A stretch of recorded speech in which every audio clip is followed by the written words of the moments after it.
Nombre, chapitre 28.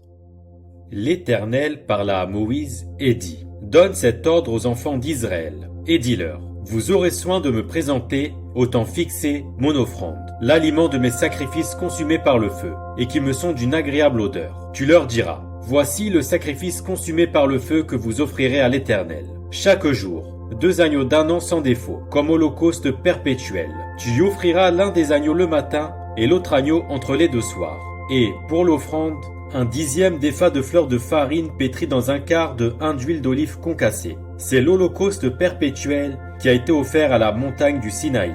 C'est un sacrifice consumé par le feu, d'une agréable odeur à l'Éternel.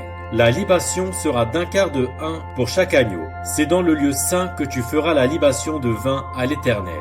Tu offriras le sanglot agneau entre les 2 soirs, avec une offrande et une libation semblable à celle du matin. C'est un sacrifice consumé par le feu d'une agréable odeur à l'Éternel. Le jour du sabbat, vous offrirez 2 agneaux d'1 an sans défaut, et pour l'offrande, 2/10 de fleurs de farine pétrie à l'huile avec la libation.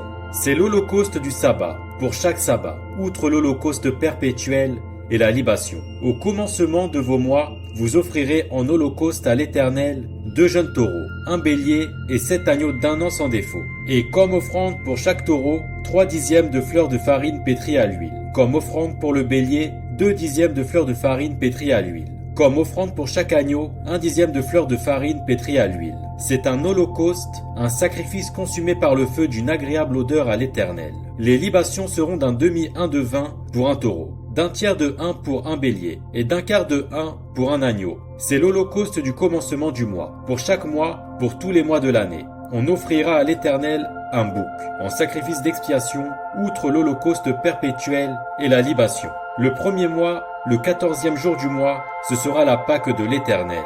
Le 15e jour de ce mois sera un jour de fête. On mangera pendant 7 jours des pains sans levain. Le premier jour, il y aura une sainte convocation. Vous ne ferez aucune œuvre servile. Vous offrirez en holocauste à l'Éternel un sacrifice consumé par le feu. 2 jeunes taureaux, 1 bélier et 7 agneaux d'1 an sans défaut. Vous y joindrez l'offrande de fleurs de farine pétrie à l'huile. 3/10 pour un taureau, 2/10 pour un bélier et 1/10 pour chacun des 7 agneaux. Vous offrirez un bouc en sacrifice d'expiation, afin de faire pour vous l'expiation. Vous offrirez ces sacrifices, outre l'holocauste du matin, qui est un holocauste perpétuel. Vous les offrirez chaque jour, pendant 7 jours, comme l'aliment d'un sacrifice consumé par le feu, d'une agréable odeur à l'Éternel. On les offrira, outre l'holocauste perpétuel et la libation. Le 7e jour, vous aurez une sainte convocation. Vous ne ferez aucune œuvre servile. Le jour des prémices, où vous présenterez à l'Éternel une offrande, à votre fête des semaines, vous aurez une sainte convocation. Vous ne ferez aucune œuvre servile. Vous offrirez en holocauste d'une agréable odeur à l'Éternel 2 jeunes taureaux, 1 bélier et 7 agneaux d'1 an. Vous y joindrez l'offrande de fleurs de farine pétrie à l'huile, 3/10 pour chaque taureau, 2/10 pour le bélier et 1/10 pour chacun des 7 agneaux. Vous offrirez un bouc afin de faire pour vous l'expiation. Vous offrirez ces sacrifices, outre l'holocauste perpétuel et l'offrande. Vous aurez des agneaux sans défaut et vous joindrez les libations.